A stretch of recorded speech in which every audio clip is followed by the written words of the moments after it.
Los mitos han sido algo que ha caracterizado a muchas culturas a lo largo de la historia. Los cuernos en los cascos de los vikingos, Einstein teniendo malas calificaciones, la espada Excalibur y el Santo Grial, la estatura de Napoleón, ver la muralla china desde el espacio, o mi favorito, el pintor austríaco con la lanza de Longino. Pero sin duda uno de los más sonados tiene que ver con este hombre de aquí. Y es que todo lo que envuelve a Grigori Rasputin siempre será un misterio. El llamado monje loco tuvo su buena dosis de anécdotas peculiares que tienen como fuentes las del Parque de las Aguas. ¿Cómo curar a un niño heredero al trono, que cómo lo curó? No tengo idea. Además de pertenecer a secta con nombre chistoso, donde según participaba en todo tipo de orgías y rituales. Ser el gobernante de Rusia en las sombras gracias a sus poderes de control mental, o incluso llegar a ver el futuro escribiendo una carta al zar Nicolás II, donde le haría unos ricos spoilers de lo que le pasaría a él y a su familia. Pero quizás el mito más famoso de esta persona es todo lo que rodea su muerte y resistencia sobrehumana. Debido a diversos sucesos, se hicieron conspiraciones y planes para acabar con la vida del monje, dando uno de estos por fin en el clavo. Este se trataría de la leyenda que cuenta que, en la noche del 30 de diciembre de 1916, donde luego de que el príncipe Félix Yusupov atrajera a Rasputin a la bodega del palacio, este le ofrecería pastelillos de chocolate y varias copas de vino con cianuro de potasio para acabar con su vida. Cosa que no resultaría porque el monje comió y bebió y estaba como si nada. Desesperado ante la ineficacia del veneno, el príncipe, luego de consultar con otros conspiradores, iría donde Rasputin y le metería su plomazo en la cara, donde este último cayó y fue dado por muerto. Esto no duraría mucho porque, luego de que Yusupov y los otros conspiradores se juntaran para ver qué hacer con el cadáver, este se levantaría y forcejearía con el príncipe e intentaría escapar, aunque sin éxito porque los conspiradores le dispararían y aparentemente acabarían con él. Y para rematar, lo golpearían en la cabeza con una porra de cuero cargada con plomo varias veces. Finalmente envolverían su cuerpo en una lona y lo tirarían al río Mayala Neva, y su cadáver sería recuperado 3 días después, pero con lo que no contaban era que el monje presentaba signos de forcejeo en sus brazos, como si intentara zafarse de las ataduras, y con la autopsia mostrando de que, en realidad, falleció por el agua en los pulmones y no por los disparos. Y así como el llamado por muchos monje loco, han habido consolas que, a pesar de ser descontinuadas o haber sido lanzadas sus sucesoras, se rehusaban a morir. Hey, incluso se podría decir que estamos conviviendo con una de la cual no hablaré, pero no importa el tiempo que pase y su tecnología de la PS3 se vuelva más y más obsoleta, siguen sacándole juegos. Pero volviendo al video, serán de los juegos que salieron post-mortem, o sea ha acabado el ciclo de vida de las consolas de Nintendo. Si bien, una consola no muere hasta que es descontinuada, contar eso sería muy aburrido, por lo que aquí se comentará desde que la consola sucesora fue lanzada para adelante. Así que empezamos con la mezcla Game & Watch. Si bien, habían cosas como los modelos de Color TV Game 15 que fueron lanzados cuando la gran N ya se encontraba con las recreativas, prefiero iniciar desde la revolución originada por Yokoi. Y es que la portátil hecha por una calculadora, cinta scotch y mucha explotación laboral tuvo juegos incluso luego de que la NES y la Game Boy pisaran tierra, como el Zelda ZL65, Mario Legends 105, Tetris Junior 55, y Mario the Juggler. En el primero había que derrotar a los enemigos y subir a los siguientes niveles para pelear con un dragón, en el segundo es un runner automático de la época del Imperio Bizantino, el tercero ni siquiera fue lanzado y solo existe el prototipo así que de nada, les hice gastar 3 segundos de su vida en un juego que ni debería estar aquí, y el cuarto es solo el juego de los malabares de la Game & Watch, solo que con skin de Mario. Además de eso se lanzó también Climber, un juego que nunca salió de Japón y que dudo que veamos a este personaje en Smash algún día, aunque quién sabe, Tropical Fish que se me olvidó poner en mi video de juegos de Nintendo que nunca fueron lanzados en Japón, Balloon Fight ¿qué es? Pues Balloon Fight. Eso es inteligencia. Y alguno que otro que me estaré olvidando. Y bueno, como se juegan, son juegos de Game & Watch, son como las canciones de Mago de Oz, todos son lo mismo. Aunque bueno, si ustedes quieren contar estas dos vainas, de acá quién soy yo para quitarles la felicidad. Yo, en cambio, tengo principios. Bueno, ya que pasamos eso, como diría un votante de JP, cuando va a ir a mamar una pinga. Ahora sí viene lo chido. Con la Nintendo NES hubo más de 270 juegos lanzados luego de que la sucesora estuviera en el mercado. al menos de manera oficial. Tampoco quiero gastar tiempo en un juego de las aventuras de Daniel y el rey Nabucodonosor II. No voy a hablar de todos, pero sí de los más importantes. El más relevante de estos es sin duda Kirby's Adventure, ya que, si bien, el Kirby's Dream Land fue el juego que lo empezó todo, este fue el que se sintió como el verdadero juego que, lo empezó todo. Básicamente, las mecánicas más importantes que hasta el día de hoy son clave, así como la estructura por niveles que se escogen por un hub e incluso personajes y enemigos, y por si no fuera poco, un nivel gráfico bastante avanzado para la época, tanto que la pobre NES no puede con toda su hermosura y tiene que laguearse y mostrar un flicker excesivo. Una clara demostración que la NES todavía podía competir en el mercado, a pesar de que su hermano menor ya se encontraba en la cancha. Wario's Woods es una prueba de todo lo contrario. Okay. Para ser honestos, este juego no es malo de por sí, solo la versión inferior de un juego decente de puzzles que solo existe porque en ese tiempo la gente todavía no captaba bien lo que era una consola sucesora, al menos en América, por lo que varios padres pensaban que con la NES ya era suficiente, o sea, ¿para qué tener otra consola si ya tenemos la Nintendo? Causando que varios se queden solo con la versión obsoleta, además de la gente que simplemente no podía permitirse comprar la consola de 16 bits, por lo que esto era una opción viable para mantener a la fanaticada, y un adiós a la antigua máquina, debido a que este fue el último juego first party lanzado. Y el elegido para esto no fue Mario World. No fue A Link to the Past. Fue nada más y nada menos que Wario's Woods. Algo off topic, pero no se han dado cuenta de que Nintendo le tiene una manía a este juego. Ha salido en todas las consolas virtuales, en la Satellaview, en Animal Crossing, fue por alguna razón de los primeros juegos en salir para la consola virtual de Wii incluso antes que el Super Mario de NES, sí, la gente tenía que esperar para jugar Super Mario Bros. Pero Wario's Woods ya estaba ahí, siempre estuvo ahí. Creo que lo más cercano a esto es otro juego de la NES, aunque este ya de plano es malo, es Urban Champion que lo lanzan hasta en las tarjetas de la e-reader. Otros juegos incluyen al clásico NES Open Tournament Golf, un juego pues, del mejor deporte para la gente de Surquillo. Sí. Oh Patrick, pero yo no juego golf. El infravalorado Joy-Met 5 que, si no lo reconocen es el que tiene al assist trophy más castroso de todo Smash, un juego de Yoshi, perdón.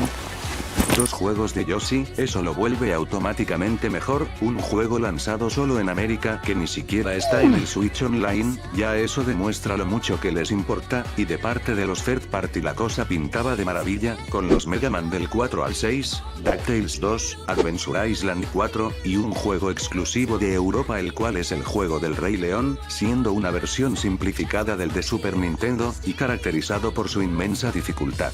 Este fue el cierre oficial de la consola, y una muestra de que los desarrolladores tenían más que dar. Descanse en paz NES.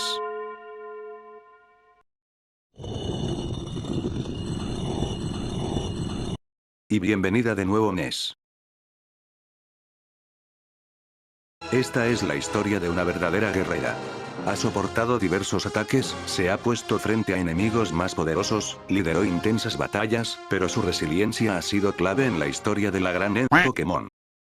Esta fue la razón por la que una consola con la que tenías que forzar la vista más que alguien del cercado de Lima, para ver si la tipa que alquilabas no era una traba, para poder jugar de una manera normal vivió tanto. No, en serio, esta vaina se rehusaba a morir.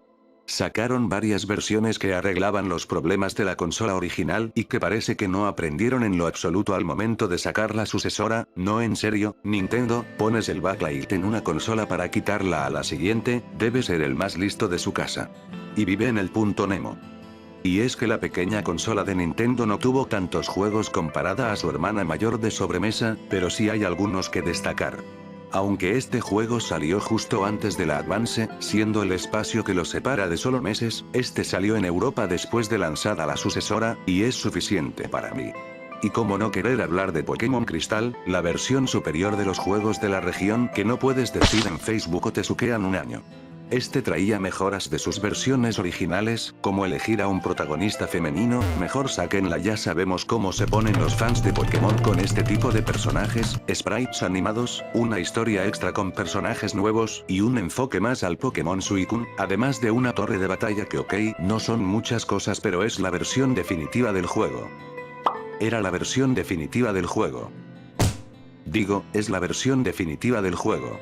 Otro de los juegos lanzados fue este de Doraemon, que es uno donde se enseña a los niños a leer y escribir en japonés. Les juro que esto es relevante, así como este juego de Yu-Gi-Oh que se volvió el cuarto juego más vendido de la Color. Me imagino por qué será. Y este juego de Harry Potter terminó siendo el último lanzado para la familia de las Game Boy originales. Al menos en Tiroteolandia, ya que en Japón la historia fue distinta, con este juego de acá que no voy a pronunciar. Y en Europa fue este juego de Hamtaro. Pero en fin, imagina terminar teniendo de último juego a Harry Potter.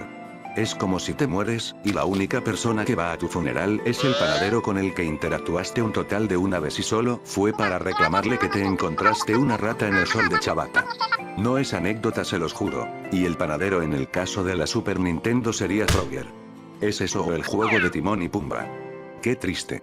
Esta consola tuvo más de 200 juegos que fueron lanzados con la Nintendo 64 ya en el mercado, y estos varían desde los de la Satellaview, una cantidad abrumadora de exclusivos de la Super Famicom, hasta la última obra en Nintendo del hombre que se rehusó a hacer personajes negros, y cuando por fin introducen a uno resultó estar sucia. Esta tuvo a Fire Emblem Tracia 776, y no se asusten que no tienen que jugarse otros 775 juegos para llegar a este, pero sí tienen que jugarse Genealogy, así que es casi lo mismo.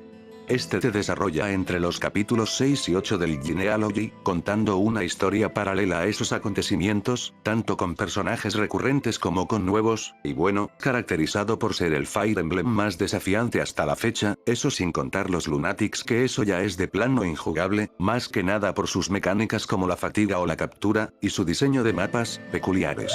Aunque también lanzaron juegos que, uno no pensaría siquiera que estuvieron conviviendo con la Nintendo 64, siendo estos Donkey Kong Country 3 y Kirby Superstar, dos juegos icónicos de la consola de 16 bits, que uno de ellos incluso fue bastante importante para su saga, volviéndose el referente de la saga por años venideros. Y bueno, ¿qué más quieren que diga? Es el Kirby Superstar, por Dios, los de HAL pueden hacerme el Touching is Good si ellos quisieran, es más, debería estar agradecido que fueron ángeles como ellos. Y la bola rosa no se queda ahí, ya que también lanzaron Kirby's Dream Land 3. El último juego de la trilogía original de Dark Matter. Y entonces apareció el monstruo llamado Zero, que dispara sangre de los ojos. Un momento muy aterrador para un juego de Kirby, y que además hay una teoría que... De hecho se lanzaron muchos juegos más, tales como Super Famicom Wars, un remaster del juego original para la Famicom de la saga famosa por ciertas particularidades. Imagina lanzar un juego en medio de un conflicto geopolítico con una tragedia de resultado. Carajo, imagina lanzar dos.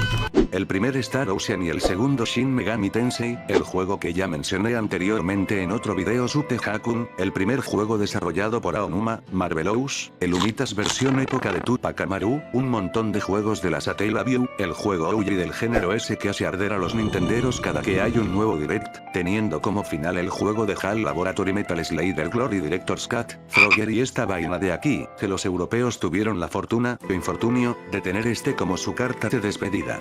Pero al menos tuvieron una carta de despedida, ¿no es así, Virtual Boy?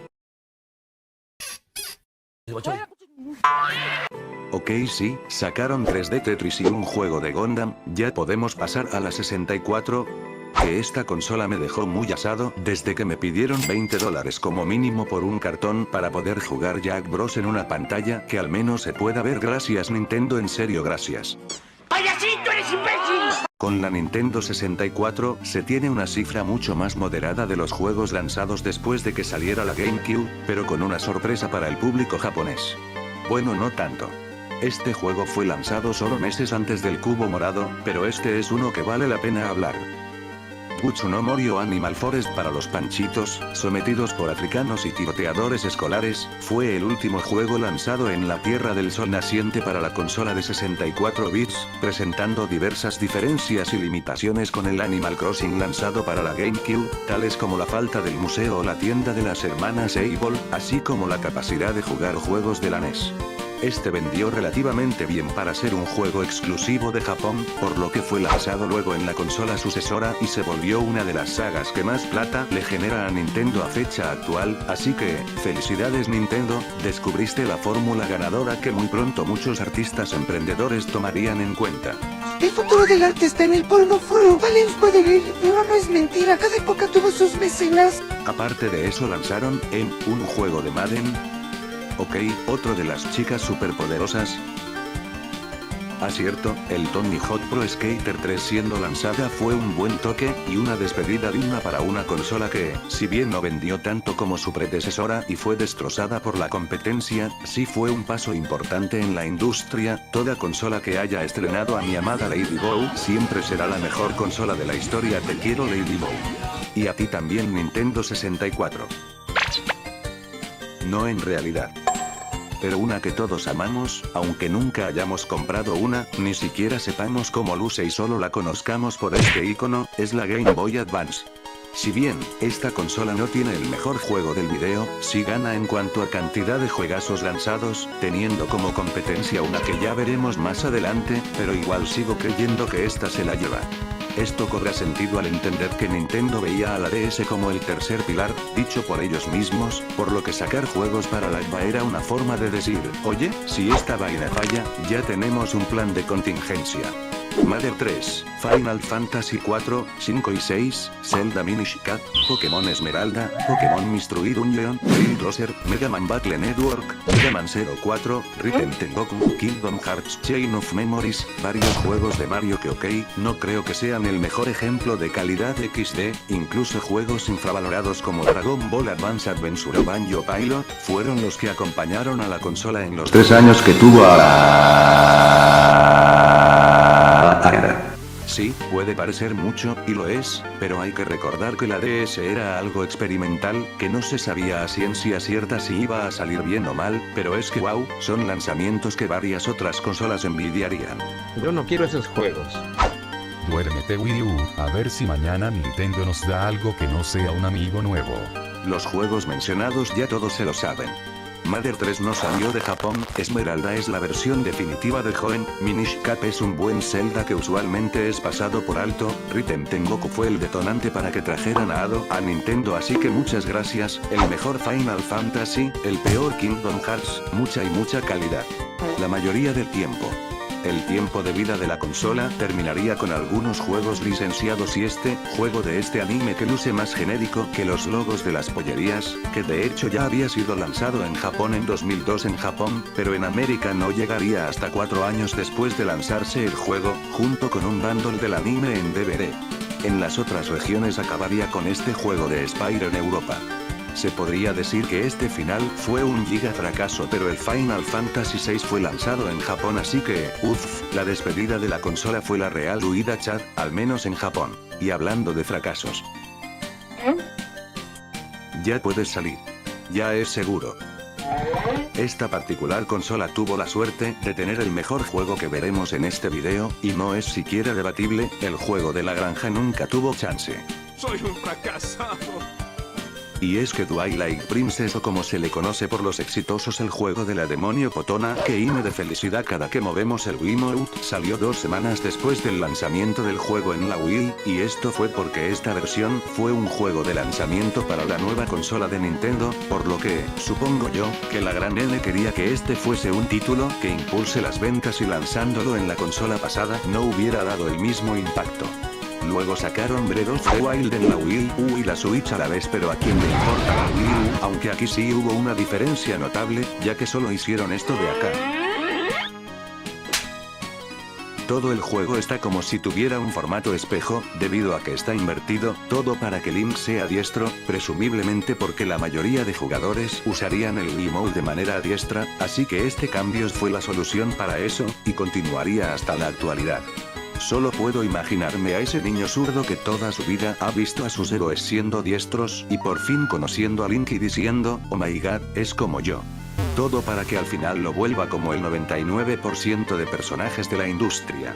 Pero bueno, un buen final para una consola que pudo dar mucho más de sí, pero que las circunstancias como que este no es el juego final de la GameCube. Así es. Hasta el año 2007 siguieron lanzando juegos para la consola, mayormente huevadas licenciadas, que a menos que sean fans a muerte del videojuego de la familia del futuro dudo que quieran saber más a fondo de estos. Siendo la despedida final el juego de Madden NFL 08. Un cierre más que peculiar para una consola peculiar, y también otra víctima de la PS2 que no se preocupen zombie, ya compré otra PS2 en la Plaza Grau, para que aumenten la brecha, y ustedes también háganlo, la gran S necesita toda la ayuda posible luego del ataque de los fans desempleados y malagradecidos, que les reclaman por algo que todos hemos hecho. Y tengo que aclarar que mientras decía esto, Sony anunció que vendieron otros 5 millones de unidades de la PS2.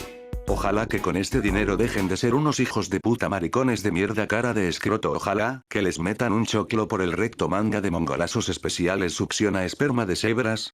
Mejor vamos a la consola donde todo se ve chistoso en emulador, la DS. Esta tuvo un ciclo de vida que, si se ponen a pensar, rivaliza con la Switch, ya que fue lanzada en 2004 y falleciendo como por el 2012 o 2013, más que nada debido a su éxito, llegando a convivir con la 3DS por un tiempo. De una voy a decir que tuvo el mejor juego de Pokémon que se ha hecho y, como lucen las cosas, se harán, siendo este el Blanco y Negro 2, actuando como una secuela y teniendo tanto contenido que si por mí fuera haría un video de 10 horas de por qué el juego merece que le hagan una fenomía al menos 10 veces por semana a los de Game Freak, y también darles su mostrito, todo por haber lanzado tal maravilla de juego. Ajá sí, pero a estos mente de tiburón, pero de este tiburón de acá, se les ocurrió lanzar el juego en la DS. Y el resultado fue que se volvió uno de los juegos menos vendidos de la franquicia. Tengo el mismo conocimiento de marketing que el iluminado que dio la idea para que las Coca-Colas se pudieran compartir con la obesidad y la polución, así que no sé qué tan factible hubiese sido lanzarlo en la 3DS, y más aún considerando el desastroso primer año de esta consola, pero de verdad hubiera hecho tanto daño. También salió Kirby's Mass Attack, un juego donde controlas a varios Kirbys con la pantalla táctil y que, bueno, es Kirby, ellos te pueden sacar un plataformero un día, y al otro un simulador de citas con sushi, así que no hay nada de raro aquí.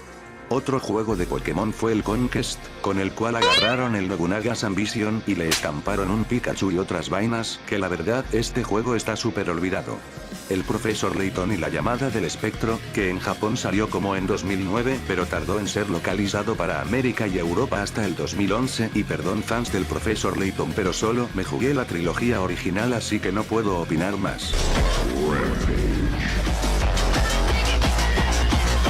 Y como es típico, lanzando vainas licenciadas que ni el pinche Calamardo conoce, y de hecho terminando su larga vida con uno de estos, siendo este juego de Big Hero 6 la carta de despedida de la segunda consola más vendida hasta la fecha.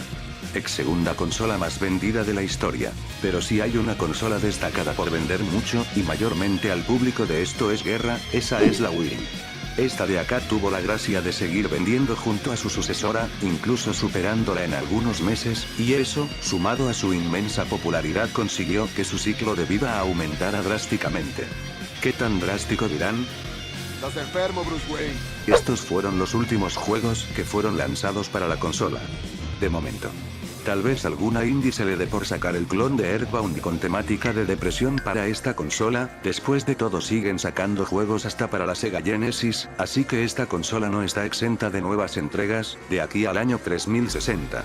Otro de los juegos lanzados junto a la versión de la Switch fue el Just Dance 2019, que le trae recuerdos de Vietnam a su hermana menor. Aunque si retrocedemos en el tiempo, tenemos a los juegos del Operation Rainfall siendo localizados hacia América, que si no saben qué fue esto, fue más que nada una campaña hecha por los jugadores para localizar 3 juegos que los cabeza de pepino de Nintendo of America no querían traer a este lado del mundo, y de qué les sirvió, pues, más o menos. Xenoblade va a tener un nuevo juego muy pronto, y los otros, mejor ni mencionarlos. Este juego del anticristo para los fans de Sonic, o bueno, uno de ellos, que ahora está en prisión, los típicos lanzamientos familiares y anuales como los Skylanders, Disney Infinity, Epic Mickey, otros juegos de Just Dance, algunos de deportes y una que otra vaina licenciada, y qué más puedo decir, es la Wii, la consola a la que quisieron milquear todo lo posible, aún sabiendo que ya en el 2010 la gente ya estaba cansada de los juegos como este, así que, bravo Nintendo, supongo. La 3DS PC es famosa por dos cosas. Darnos Revelations y tener un catálogo post-muerte bastante extenso, comparable al de la Game Boy Advance, si no es que más grande. Esto seguramente era porque la Switch era una apuesta bastante arriesgada, y quisieron tener, de nuevo, un tercer pilar en caso de que la híbrida no levante. Pero me dirán, que no es para tanto, que seguramente fueron puras vainas que ni en la App Store reciben o que no tienen tanto.